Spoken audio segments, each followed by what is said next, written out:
5 days and 4 nights at Royal Caribbean Anthem of the Seas.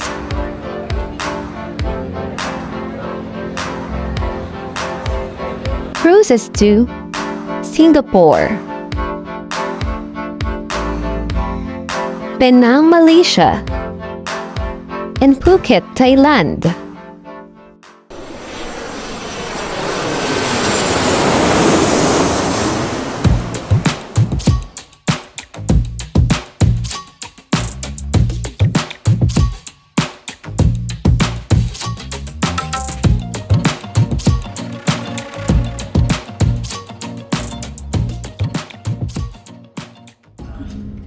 Hello guys! Welcome back to Travel Vibes! In this video ay isi-share ko sa inyo kung paano kami nag-cruise at kung magkano ang nagastos namin. Pero bago yan, alam nyo ba nakakanood namin dito kay Tita Small kaya kami na-inspire mag-cruise. Pero hindi naman kasing dami ng kay Tita Small yung budget natin. Kaya dito lang namin napili na pumunta sa Asia. Itong travel date pala na to ay December 24 to 28, 2024 pa.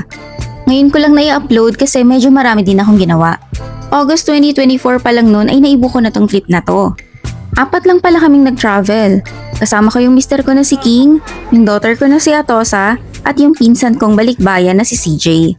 Si CJ pala ay from Riyadh, nakabakasyon lang siya ng December. Medyo mahal pala yung mga ticket pag December. Sa booking.com pala ako nag-book ng flight at Singapore Airline yung sinakyan namin. Ang airfare pala namin ay $1,491 or 86,000 pesos dahil 58 ang rate ng dollar ng time na yun. First time din namin nun sa Singapore kaya naglaan kami ng isang araw bago ang sailing date. At if ever man na madelay ang flight namin ay hindi kami maiiwan ng barko. On RT1 ay nagstay pala kami sa Hotel 81 Sakura. 5,981 yung room by Klook Up.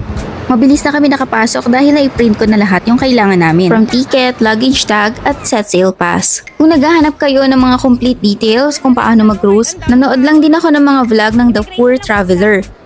Doon kami nakakuha ng mga guide kung paano kami makakapag-cruise. Sinurrender pala namin yung passport namin at kailangan lagi mong i-ready yung set sail pass mo. Pagpasok namin ay nakita namin agad tong maganda at napakataas na ceiling na to.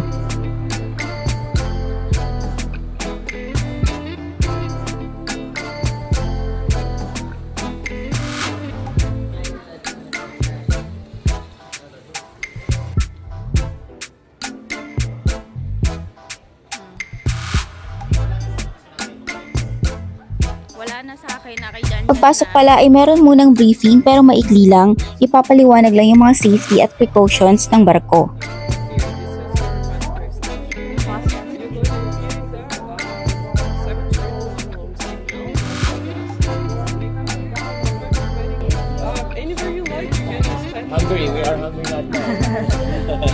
Wala pa yung mga luggage namin sa room, kaya kakain muna kami sa Windjammer Buffet.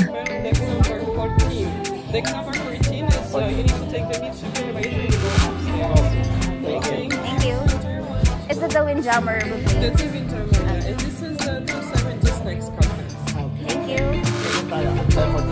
Pwede. Dun sa food, sa Windjammer. Hi, where is the Windjammer? Deck 14. Deck 14. Is it already open now? Yes. Thank you so much. Let's wait. Yun yung pinakainan. Deck 14 is... The Windjammer is on Deck 14. Ang Windjammer na yun yung kainan.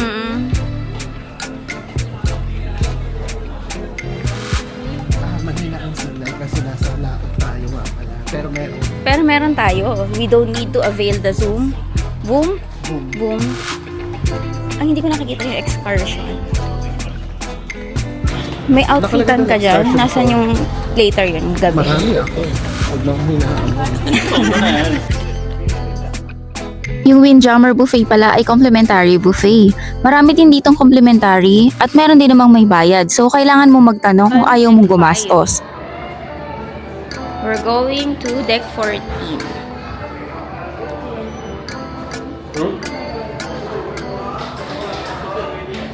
Ang ganda nito kahit anong anggulo, maganda yung ano niya, no?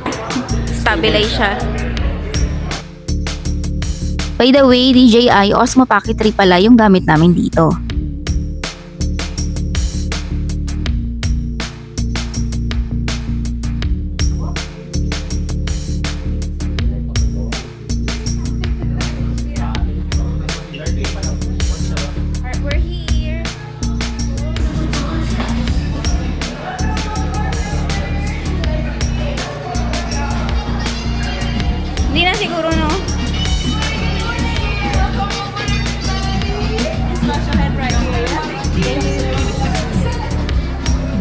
Wash your hands.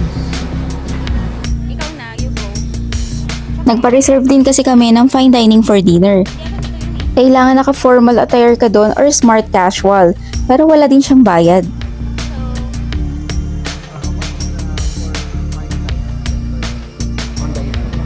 Find out for you, may have your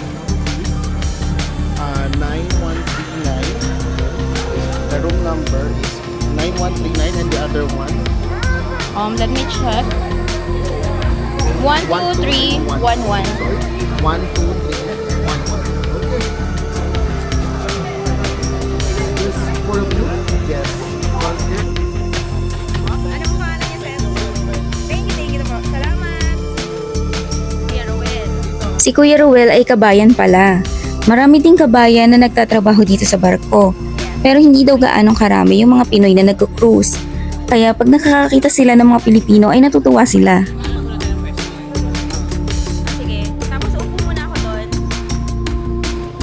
Wala pang ganong tao kasi hindi pa nakakasampay yung iba. Anong cruise yan? Meron din dito. Alam din lang yun. Wala kayo nakain ng guys. Pagbaba natin, doon natin makukuhaan yung buong barko.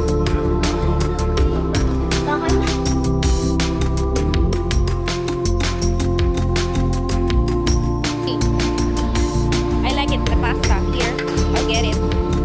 Sige, you get what you want. Be healthy.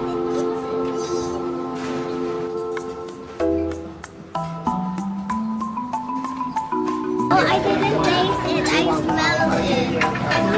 This is a rice, a little.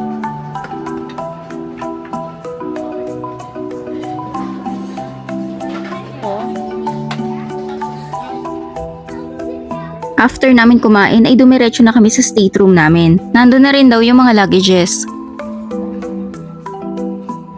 Nasa deck 12 pala kami while si CJ ay nasa deck 9 naman. Medyo malayo pala yung room namin. Akala ko kasi pag deck 12 medyo safe siya lalo na pag nagka-emergency. Pero mas maganda pala na pumili ka ng room na mas malapit sa elevator.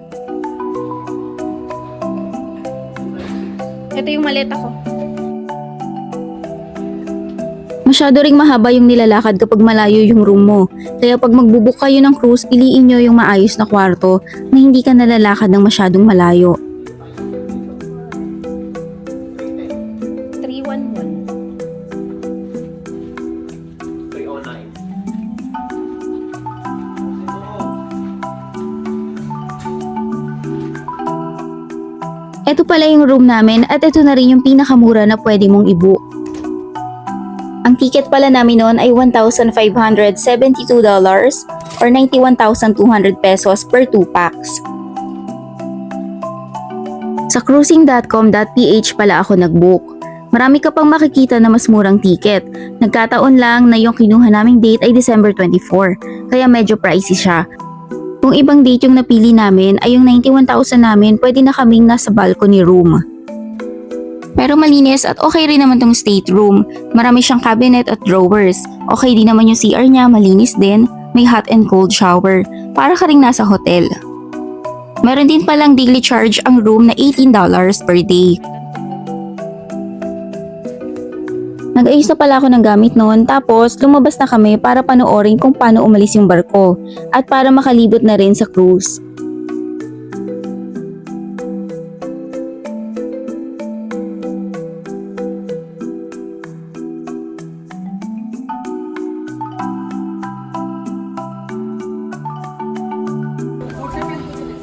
Sinamahan na rin namin si Atosa na mag-swimming. Hindi naman siya gaano naka-swimming kasi until 5 PM lang yung mga pambata.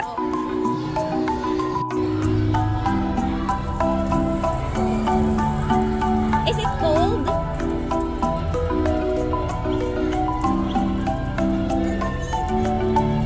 Leave your slippers here. Of course.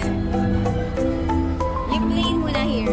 Then we'll go on the other side. Leave your slippers here. Sorry, I will. The other side, yes. This one will go 7.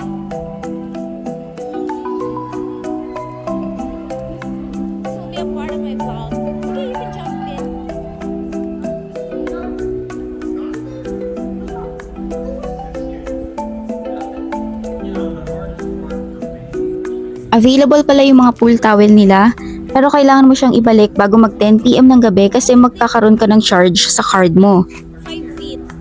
Meron din palang libreng ice cream sa pool area na pwede kang bumalik-balik kapag ka gusto mo. After mag-swimming ay nag-ready na rin kami for dinner. Kaming tatlo lang ni Atosa at CJ yung nag-fine dining kasi ayaw ni King ng mga ganun. Doon pa rin siya kumain sa Windjammer. Ito palang menu nila ay iba-iba every night at pwede mo siyang orderin ng paulit-ulit depende kung mauubos mo.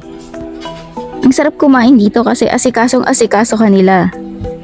Si Atosa pala ay nag-order ng lobster na $58 at si CJ naman ay wine na $6. Hindi siya kasama sa mga free so charge ka sa card mo. Day 1 pa lang ay sobrang busog na kami dito sa Royal Caribbean.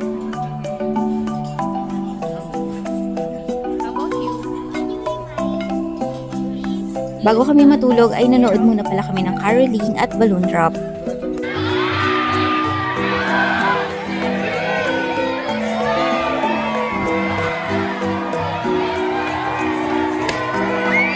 Yung next days namin sa cruise ay sa next video ko na ikukwento. Maraming salamat sa panonood guys. Thank you and God bless.